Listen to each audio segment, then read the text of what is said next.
दोस्तों, geographer YouTube channel में आप सभी का स्वागत है। अपनी सीरीज को कंटिन्यू करते हैं। एनसीईआरटी सीरीज थी 6th क्लास का हमारा ज्योग्राफी का चैप्टर नंबर 8 अंतिम चैप्टर है ये। तो इसी सीरीज को कंटिन्यू करते हुए आगे देखते हैं। चैप्टर नंबर 8 है भारत, जलवायु, वनस्पति तथा वन्य प्राणियों के बारे में। जलवायु क्या होती है, मौसम क्या होता है, इनके बारे में हम पढ़ेंगे आज।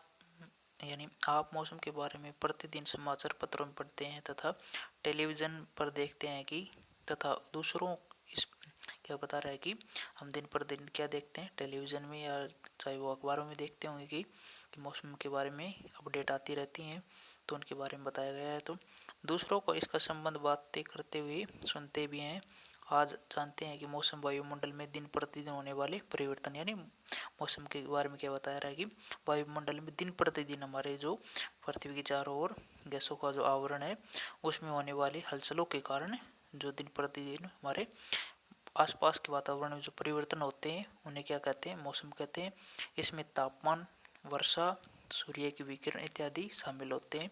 मौसम के अंदर यानी क्या क्या बता रहा है कि जो हमारे वायुमंडल में दिन प्रतिदिन परिवर्तन होते हैं उसमें क्या क्या परिवर्तन आते हैं। तापमान में आता है, वर्षा में परिवर्तन आता है, सूर्य से आने वाली रोशनी के कारण परिवर्तन होते हैं। उदाहरण के लिए मौसम कभी गर्म या कभी ठंडा होता है। कभी कभी आसमान में बादल छा जाते हैं तो कभी कभी वर्षा होती है।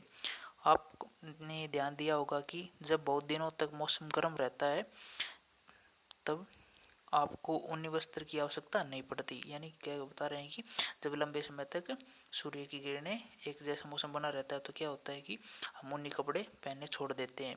तो कभी वर्षा होती है, मौसम गर्म रहता है तो हम ऊनी कपड़े पहनने छोड़ देते हैं। आप खाने पीने में ठंडे पदार्थ पसंद करते हैं।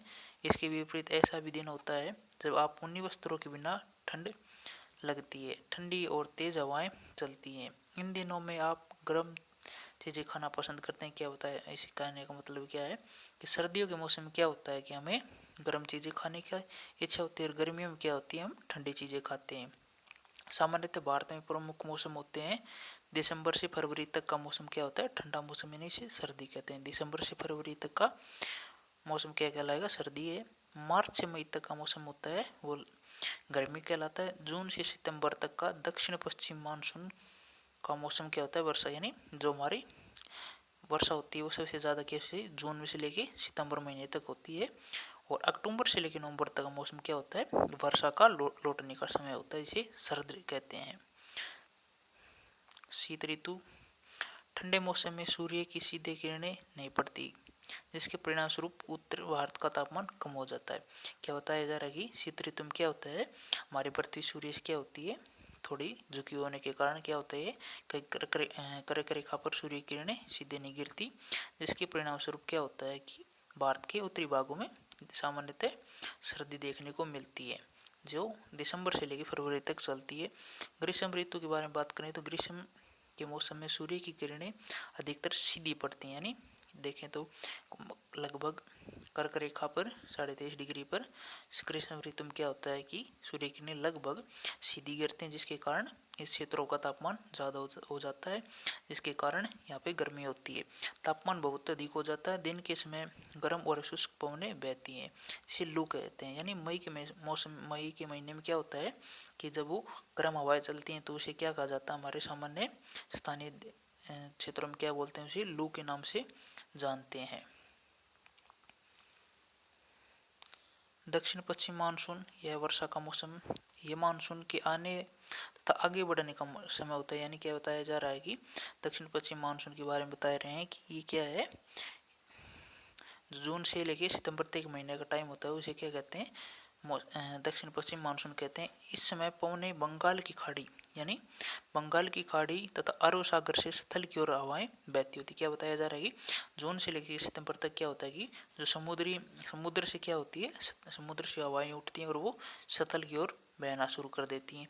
और जब हवाएं बहती हैं तो उसके साथ हवाएं क्या होती हैं, आर्द्रता अपनी ग्रहण कर लेती हैं, और जैसे ही तटीय क्षेत्रों या सतली भागों में आती हैं तो वो पर्वतों से अन्य किसी चीज़ से टकराकर सतली भागों पर वर्षा करती है। वे अपने साथ नमी भी लाती हैं। जब ये पवनें पहाड़ों से टकराती हैं तो वर्षा होती है। मानसून के लौटने का समय शरद ऋतु, यानी जैसे कि क्या बताया जा रहा है कि इस समय पवनें सतल भागों से लौटकर बंगाल की खाड़ी की ओर बहती, यानी क्या होता है कि जून से लेकर सितंबर तक तो क्या था कि हवाएं क्या थी, वो समुद्र से सतल की ओर बह रही थी। लेकिन जैसे ही मौसम मानसून के लौटने का समय होता है तो इसमें क्या होता है कि हवाएं होती है वो क्या करती हैं, सतल से लेके सतल की से समुद्र की ओर चलना शुरू कर देती हैं।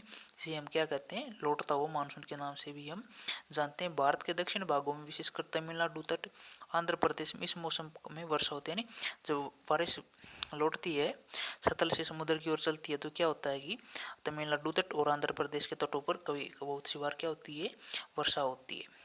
किसी स्थान पर अनेक वर्षों में मापी गई मौसम की औसत दशा क्या कह रहा है कि किसी स्थान पर अनेक वर्षों का, लेकिन जब हम आगे पढ़ेंगे ना तो उसमें क्या बताया जाता है कि लगभग 33 वर्षों का योग मौसम में होने वाले परिवर्तनों के मौसम के योग को क्या कहते हैं, जलवायु कहते हैं।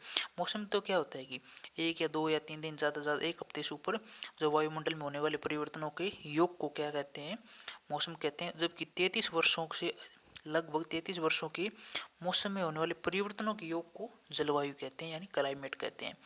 मानसून की जलवायु को मोटे तौर पर मानसूनी जलवायु कहा जाता है। मानसून शब्द अरबी भाषा के मौसम से लिया गया है। मान क्या बता रहा है कि मौसम शब्द से लिया गया, अरबी भाषा के मौसम शब्द है वो किससे लिया गया, अरबी भाषा के मौसम शब्द से। इसका अर्थ होता है कि मौसम भारत की स्थिति उष्ण कटिबंध में होने के कारण, यानी क्या क्या रहेगी, भारत की हम स्थिति देखें तो ग्लोब पर क्या पाई जाएगी, उष्ण कटिबंध, यानी लगभग हम जानते हैं कि 8 डिग्री 4 मिनट से लेकर 37 डिग्री 6 मिनट तक भारत की क्या है, स्थिति है। तो ये क्या कहला, ये कौन सा जोन आ जाएगा, 0 डिग्री से लेके 23.5 से भी ऊपर ही है भारत, 37 डिग्री 6 मिनट तक। तो लगभग हम कह सकते हैं उष्ण कटिबंध क्षेत्र होने के कारण अधिकतर वर्षा मानसूनी पवनों से होती है। यानी वर्षा होती है वो क्या होती है, मानसूनी पवन से, यानी जो बंगाल की खाड़ी और अरब सागर से उठने वाली मानसूनी पवनें होती हैं वो भारत में सबसे ज़्यादा वर्षा करती हैं। भारत में कृषि वर्षा पर निर्भर, मतलब भारत है वो ज़्यादातर कृषि है वो भारत वर्षा पर निर्भर, भारत की कृषि मुख्य रूप से वर्षा पर निर्भर है। अच्छे मानसून का मतलब है पर्याप्त वर्षा और प्रचुर मात्रा में फसलों का उत्पादन।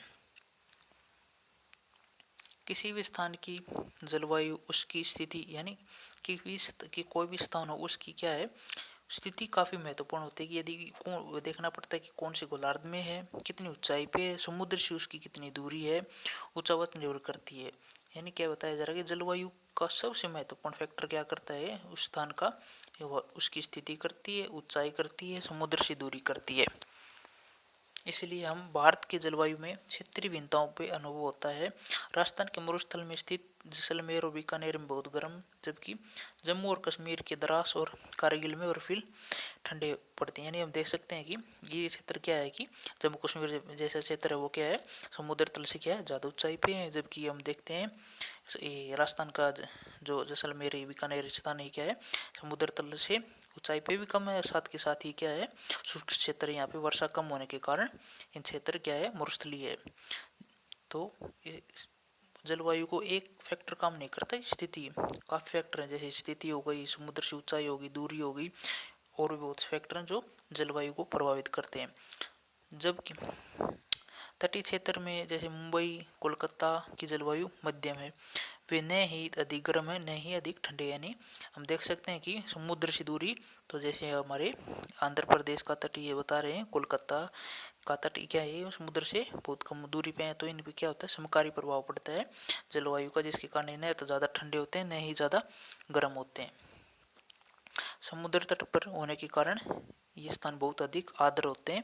विश्व में सबसे अधिक वर्षा मेघालय में स्थित मौसिनराम में होती है। यानी याद करने के योग्य है कि सबसे ज़्यादा यदि वर्षा की बात करें तो हम हमारे भारत के मेघालय में स्थित मौसिनराम स्थान पे सबसे अधिक वर्षा होती है। जबकि किसी वर्ष राजस्थान के जैसलमेर में भी वर्षा होती ही नहीं मतलब बताया जा रहा है कि अब तो हालांकि देखते हैं कि वो जैसलमेर जैसे से हमारे राजस्थान के जैसलमेर जैसे स्थान पर भी वर्षा होती है। तो अब तो लगभग अभी हर जगह वर्षा होती है, लेकिन यदि हम बात करें मेघालय में सबसे ज़्यादा मौसिनराम स्थान पर सबसे ज़्यादा वर्षा होती है। प्राकृतिक वनस्पति, हम अपने चारों तरफ विभिन्न प्रकार का पादप जीव देखते हैं। प्राकृतिक वनस्पति के बारे में पढ़ेंगे। क्या बता रहे हैं कि हम अपने चारों तरफ विभिन्न प्रकार के पादप जीवन देखते हैं। हर घास वाले मैदान में खेलना कितना अच्छा लगता है। कुछ पौधे छोटे होते हैं जिन्हें झाड़ी कहा जाता है, जैसे कैक्टस और तथा फूलों वाले पौधे इत्यादि। इसके अतिरिक्त बहुत से लंबे वृक्ष होते हैं, उनमें से कुछ में बहुत शाखाएं होती हैं, पत्तियां होती हैं, जैसे नीम का हो गया, आम हो गया। तो कुछ में ऐसे वृक्ष होते हैं जिनमें पत्तियों की मात्रा बहुत कम होती है, जैसे नारियल हो गया, घास हो गई, झाड़ियाँ हो गई। पौधों को जो बिना मनुष्य की सहायता से अपने स्वयं मतलब खुद उपजते हैं, उन्हें क्या कहते हैं, प्राकृतिक वनस्पति कहा जाता है। क्या आप कभी ये नहीं सोचते हैं कि एक दूसरे से किसी प्रकार भिन्न है ये? अलग अलग जलवायु में अलग अलग प्रकार की वनस्पतियाँ पाई जाती हैं। इनमें वर्षा की मात्रा सबसे महत्वपूर्ण होती है। जलवायु की भिन्नता के कारण भारत में अलग अलग तरह की वनस्पतियाँ पाई जाती हैं। यानी सबसे पहले तो क्या होती है, प्राकृतिक वनस्पति क्या होती है? तो प्राकृतिक वनस्पति भी होती है जिसके विकास में मनुष्य का कोई हस्तक्षेप न हो, यानी वो स्वयं ही प्रकृति की गोद में पली हुई हो, उसे क्या कहते हैं, प्राकृतिक वनस्पति कहते हैं। जलवायु की भिन्नता के कारण भारत में अलग अलग प्रकार की वनस्पति पाई जाती है। भारत की वनस्पतियों को 5 प्रकार के भागों में विभाजित किया जा सकता है। उष्णकटिबंधीय सदाबहार वन, उष्णकटिबंधीय पतझड़ वन, कटीली झाड़ियाँ, पर्वतीय वनस्पति और मैंग्रोव वन। उष्णकटिबंधीय वर्षा वनों के बारे में बात करें तो उष्णकटिबंधीय वर्षा वन उन क्षेत्रों में पाए जाते हैं जहाँ वर्षा बहुत अधिक होती है। ये इतने घने होते हैं कि सूर्य का प्रकाश जमीन तक भी नहीं पहुँचने देते। वर्षा की अनेक प्रजातियाँ इन्हें क्या बताया जा रहा है कि सूर्य का प्रकाश है, मतलब इन जो उष्णकटिबंधीय सदाबहार वन होते हैं उनमें क्या होता है, सूर्य की किरणें भी जमीन पर नहीं पहुंचती, इतनी ज़्यादा सघन होती है, इनकी पत्तियां इतनी ज़्यादा चौड़ी होती हैं, वो सूर्य की किरणों को जमीन तक भी नहीं आने देती। वर्षा की उन अनेक प्रजातियां इन वनों में पाई जाती हैं। वृक्ष क्या बता रहा है कि वृक्षों की अनेक प्रजातियां, यानी सदाबहार वनों में क्या पाया जाता है, वृक्षों की अनेक प्रजातियां पाई जाती हैं। ये वन वर्ष के अलग अलग समय में अपनी पत्तियां गिराते हैं। फलतः वे हमेशा हरे भरे दिखाई देते हैं, उन्हें सदाबहार वन कहा जाता है। अंडमान निकोबार द्वीप समूह उत्तर पूर्वी राज्यों के कुछ भागों में या पश्चिमी घाट के संकरी पट्टी में पाए जाने वाले प्रमुख वृक्ष महोगनी, एबोनी और रोजवुड जैसे वृक्ष सदाबहार वनों में पाए जाते हैं। उष्णकटिबंधीय पतझड़ वन, हम देश के बहुत बड़े भाग में इस प्रकार के वन मतलब क्या बताया जा रहा है, हमारे देश में बहुत बड़े भाग में इस प्रकार के वन पाए जाते हैं। इन वनों को मानसूनी वन भी कहा जाता है। यानी उष्णकटिबंधीय पतझड़ वनों को क्या कहा जाता है, मानसूनी वन भी कहा जाता है। ये कम घने होते हैं और वर्ष में एक निश्चित समय में अपनी पत्तियां गिरा देते हैं। इन वनों में पाए जाने वाले महत्वपूर्ण पेड़ साल, सागौन, पीपल, नीम और शीशम पाए जाते हैं। ये मध्य प्रदेश, उत्तर प्रदेश, बिहार, झारखंड, छत्तीसगढ़, उड़ीसा तथा महाराष्ट्र के कुछ भागों में पाए जाते हैं। यानी क्या बताया जा रहा है कि उष्णकटिबंधीय पतझड़ वन होते हैं वो एक निश्चित समय अवधि में अपनी पत्तियां क्या होता है, गिरा देती हैं और ज़्यादा सघन भी नहीं होते। कटीली झाड़ियाँ, इस प्रकार की वनस्पतियाँ देश के शुष्क भागों में पाई जाती हैं। पानी की सतह की कमी के कारण इनकी पत्तियों में बड़े बड़े कांटे होते हैं। इनमें महत्वपूर्ण वृक्ष हैं कैक्टस, खैर, बबूल, कीकर इत्यादि। ये राजस्थान, पंजाब, हरियाणा, पश्चिमी घाट के पूर्वी डालों पर गुजरात में पाई जाती हैं। कटीली झाड़ियाँ क्या होता है कि इनमें क्या होता है कि इनकी पत्तियों पर क्या पाई जाती हैं, कटीली यानी कांटे पाए जाते हैं। और ये मुख्य रूप से क्या है, कैक्टस, खैर, बबूल जैसी वृक्ष पाए होते हैं जो राजस्थान, हरियाणा और पश्चिमी घाट के कुछ भागों में पाए जाते हैं। पर्वतीय वनों के बारे में देख लेते हैं। पर्वतों में ऊंचाई के अनुसार वनस्पतियों के विभिन्न प्रकार पाए जाते हैं। ऊंचाई बढ़ने के साथ साथ तापमान में कमी आ जाती है। समुद्र तल से 1500 मीटर से लेके 2500 मीटर की ऊंचाई के बीच पेड़ों का आकार शंकुआकार होता है। ये पौधे शंकुधारी वृक्ष कहे जाते हैं। इन वनों के महत्वपूर्ण वृक्ष चीड़, पाइन और देवदार हैं।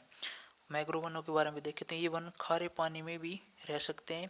मुख्यतः पश्चिम बंगाल के सुंदरवन और अंडमान निकोबार द्वीप के द्वीप समूह में पाए जाते हैं। यानी ये मैंग्रोव वन होते हैं मुख्य रूप से द्वीपों, यानी द्वीपों के जो तटीय भाग होते हैं ना, सीमा होती है, उनमें पाए जाते हैं। क्या फिर हमारे पश्चिमी घाट, पूर्वी घाट के में मुख्य रूप से पाए जाते हैं मैंग्रोव वन। दलदली क्षेत्रों में सबसे ज़्यादा पाए जाते हैं, हम ये कह सकते हैं। सुंदरी इसी प्रकार के वनों में की महत्वपूर्ण मतलब क्या बताया है कि सुंदरता इस प्रकार की वनों की महत्वपूर्ण प्रजाति है। इसी प्रजाति के नाम पर क्षेत्र का नाम सुंदरवन पड़ा है। हम वनों की आवश्यकता क्यों है, हम देखेंगे। हमें वनों की इसीलिए आवश्यकता पड़ती है। वन हमारे लिए बहुत ही लाभदायक हैं। ये विभिन्न कार्य करते हैं। पेड़ पौधे ऑक्सीजन छोड़ते हैं जिन्हें हम सांस के रूप में लेते हैं तथा कार्बन डाइऑक्साइड को ग्रहण करते हैं।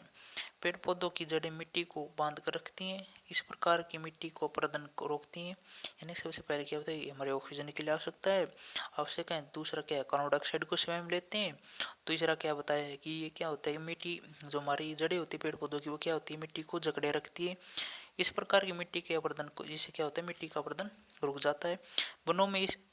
वनों से हमें ईंधन, लकड़ी, चारा, जड़ी बूटियां, लाख, शहद और गोंद इत्यादि प्राप्त होते हैं। वन वन्य प्राणियों की प्राकृतिक निवास, क्या बता रहा है कि जो वन होते हैं वो क्या होते हैं, वन्य जीवों के प्राकृतिक निवास होते हैं। पेड़ पौधे अंधाधुंध कटाई के कारण भारी मात्रा में प्राकृतिक वनस्पतियां समाप्त हो गई हैं। हमें अधिक पौधे लगाने चाहिए। जो पेड़ बचे हैं उनकी रक्षा करनी चाहिए एवं लोगों को पेड़ों के महत्व के बारे में बताना चाहिए। हम लोगों को कुछ खासकर योजनाएं जैसे वनों महोत्सव मानकर अधिक से अधिक लोगों को इस प्रयास में शामिल करते सकते हैं। पृथ्वी का हरा भरा बना सकते हैं। पेड़ पौधों से क्या होता है, हमारा आश्रय मिलता है, चारा मिलता है, ईंधन मिलता है और दवाइयाँ मिलती हैं। तो वनों के बहुत ज़्यादा लाभ होते हैं। वन्य प्राणी के बारे में देख लेते हैं। वन विभिन्न प्रकार की वन्य जीवों का निवास होता है। वनों में जंतुओं की हजारों प्रजातियां पाई जाती हैं तथा बड़ी संख्या में विभिन्न प्रकार की सरीसृप, उभयचर, पक्षियों और स्तनधारियों, कीटों और कृमियों का निवास होता है। बाघ हमारा राष्ट्रीय पशु है। यह देश के विभिन्न भागों में पाया जाता है। गुजरात के गिर वन में एशियाई शेरों का निवास है। हाथी तथा एक सिंह का गेंडा वाला असम के जंगलों में घूमते हैं। हाथी केरल और कर्नाटका में भी मिलते हैं। ऊंट भारत के रेगिस्तान तथा जंगली गधा कच्छ केरल में पाए जाते हैं। जंगली बकरी, हिम, तेंदुआ, भालू इत्यादि हिमालय के क्षेत्रों में पाए जाते हैं। इनके अतिरिक्त बहुत से दूसरे जानवर जैसे बंदर, सियार, भेड़िया, नीलगाय, चीतल और इत्यादि हमारे देश में पाए जाते हैं। भारत में पक्षियों की भी ऐसे ही प्रचुरता है। मोर हमारा राष्ट्रीय पक्षी है। भारत में पक्षी तोता, मैना, कबूतर, बुलबुल तथा बतख इत्यादि हैं। अन्य बहुत सारे राष्ट्रीय पक्षी उद्यान हैं जो पक्षियों को उनका प्राकृतिक निवास प्रदान करते हैं। उद्यान शिकारियों से पक्षियों की रक्षा करते हैं। क्या आप अपने क्षेत्र में पाए जाने वाले पांच पक्षियों के नाम बता सकते हैं? भारत में सांपों की सैकड़ों प्रजातियां पाई जाती हैं। उनमें कोबरा एवं करेत प्रमुख हैं। वनों के कटने और जानवरों के शिकार के कारण भारत में पाई जाने वाली वन्य जीवों की प्रजातियां तेजी से घट रही हैं। बहुत सी प्रजातियों तो समाप्त भी हो चुकी हैं। उनको बचाने के लिए बहुत से नेशनल पार्क, पशु विहार और जीवमंडल आरक्षित क्षेत्र स्थापित किए गए हैं। उनको बचाने के लिए बहुत से नेशनल पार्क स्थापित किए गए। सरकार ने हाथियों और तथा बाघों को बचाने के लिए बाघ परियोजना और हस्ती परियोजना जैसी परियोजनाओं को शुरू किया गया है। क्या आप भारत के कुछ पशु विहारों के नाम और मानचित्र पर उनकी स्थिति बता सकते हैं क्या? तो ये कुछ हमने पढ़ा है। ये प्रश्न उत्तर है। तो 6th क्लास की तो हमारी ज्योग्राफी यहीं समाप्त होती है। ये हमारे स्टेट है। अब तो इनको ये अपडेट भी हो गए हैं। 28 राज्य और 8 केंद्र शासित प्रदेश हैं वर्तमान में। इनकी राजधानियाँ हम याद कर सकते हैं। आंध्र प्रदेश की हैदराबाद हो गई, अरुणाचल प्रदेश की ईटानगर, असम की दिसपुर, बिहार की पटना, छत्तीसगढ़ की रायपुर, गोवा की पणजी। ये इसको आप स्क्रीनशॉट ले लेना, वरना अपनी बुक में देख लेना। उनको याद जरूर करना, बहुत ज़रूरी है, ये इंपॉर्टेंट है।